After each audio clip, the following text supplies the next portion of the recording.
Então, aqui, né, essa bactéria, a gente consegue observar, né, onde a gente tem aqui a bactéria cresceu, uma bactéria clara, e a gente consegue, né, uma bactéria acinzentada, a gente vai mostrar daqui a pouquinho, e a gente consegue observar aqui os halos de hemólise. A gente consegue ver essas áreas mais claras aqui, alaranjadas, que indica esse processo de hemólise. A gente consegue ver onde não tem crescimento aqui, o meio está avermelhado, e onde tem um crescimento a gente consegue ver alguns pontos até mais claros, e essa área aqui, um vermelho mais claro indo para o alaranjado.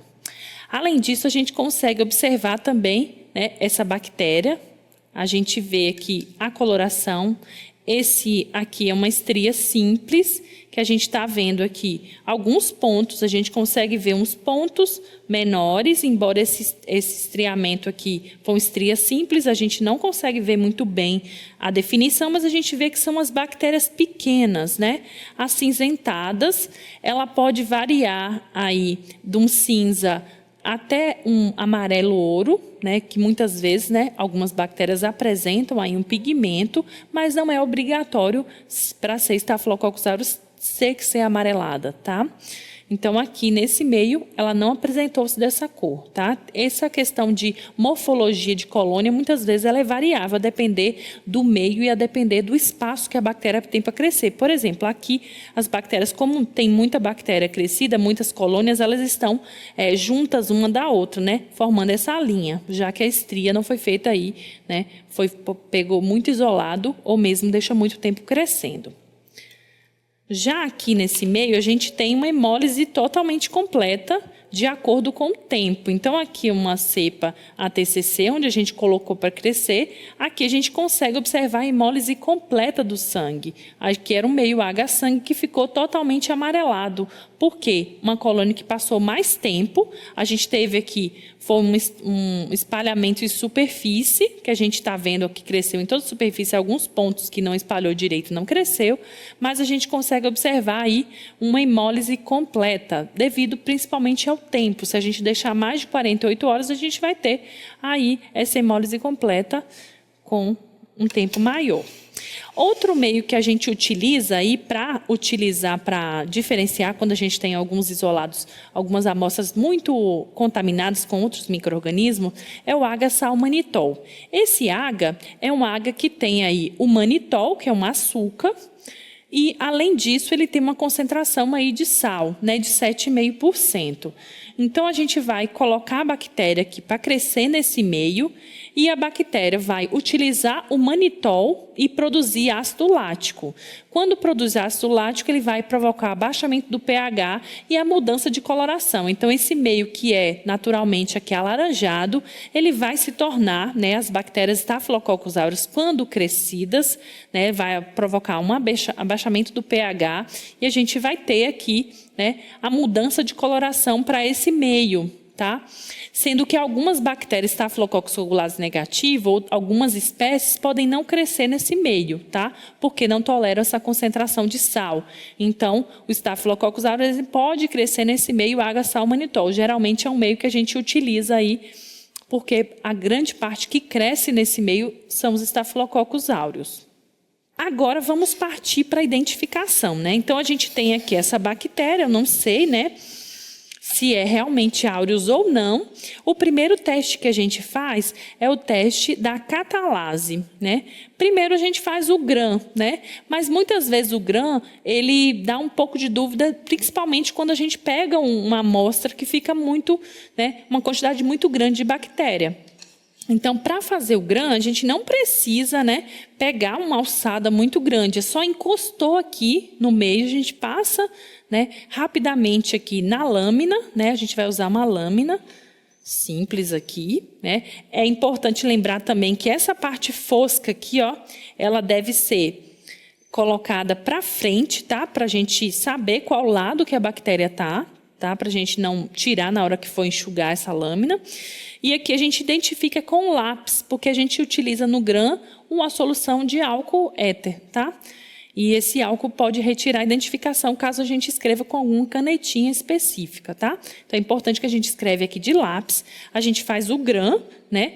pega aqui, coloca uma alçada de solução salina, passa aqui, né, essa solução salina, pega um pouco dessa colônia, espalha completamente, faz a coloração de grã e observa. Aqui a gente já fez esse protocolo, esse procedimento de coloração de grã, e daqui a pouquinho eu vou mostrar para vocês como que é essa morfologia. Outro teste que a gente faz, de grande importância, é o teste da catalase. A catalase é uma enzima que diferencia aí que os estafilococcus possuem e que os streptococcus não possuem. Então, a gente vai identificar e separar esses dois grandes grupos, se é estafilococcus ou se é streptococcus. Então, a gente tem aqui um isolado, né, onde a gente vai pegar uma alçada desse isolado, e eu vou mostrar para vocês aqui, basicamente, esses dois isolados. Eu vou pegar um isolado negativo para vocês observarem. Então, a gente vai pegar aqui, esperar esfriar um pouquinho. Eu vou pegar uma alçada, eu vou até pegar uma quantidade boa. Vou colocar na lâmina. E essa catalase é uma enzima que eu coloquei aqui desse lado. Flambar a alça novamente, né, para não ter a contaminação. E a gente vai pegar uma água oxigenada 3%, tá? Uma água oxigenada basicamente 30 volumes. Então, a gente vai pegar uma gotinha e colocar. Se a bactéria ela tiver a enzima catalase, ela vai formar, né, ela vai quebrar o peróxido de hidrogênio. Podemos observar aqui a formação de bolhas. Isso significa que a bactéria ela possui essa enzima catalase, que quebra aí, né, o peróxido de hidrogênio em água e oxigênio. E oxigênio que faz essa formação de bolha. Tá? Então, aqui a gente já conclui que é um estafilococcus.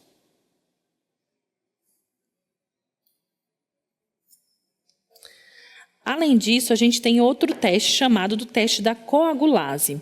Esse teste da coagulase ele pode ser feito de duas formas. Ele pode ser feito em tubo e ele pode ser feito em lâmina.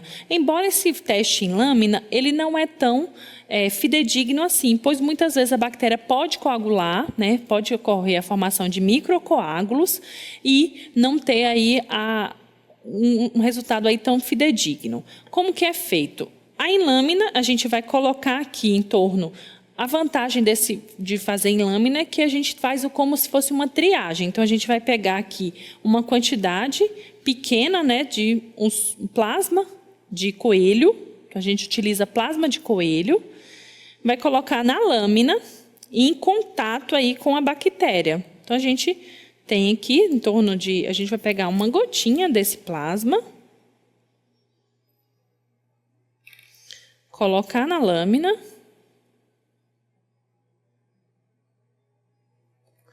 E a gente vai colocar a bactéria aqui nessa lâmina.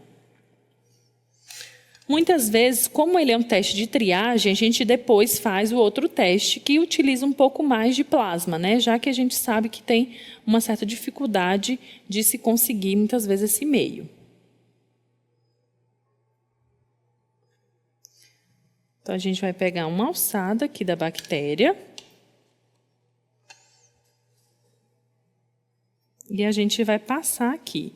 É muito difícil de observar esses microcoágulos, tá? Então, a bactéria que possui a propriedade de coagular, a gente consegue ver alguns pequenos coágulos, depois que a gente consegue espalhar aqui. Mas, como eu disse, esse teste é um teste de triagem.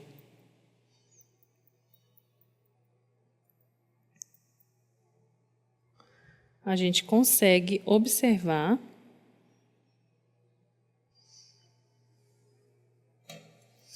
aqui a gente está conseguindo observar uns pequenos coágulos. Então, a gente coloca a bactéria no plasma de coelho e a gente consegue muito sutilmente ver os pequenos coágulos. E aí a gente parte aí para fazer, né, essa prova, identifica e seleciona os estafilococcus coagulados positivos, que é basicamente o Staphylococcus aureus, a espécie mais importante, diferenciando aí do Staphylococcus coagulase negativo. Tá?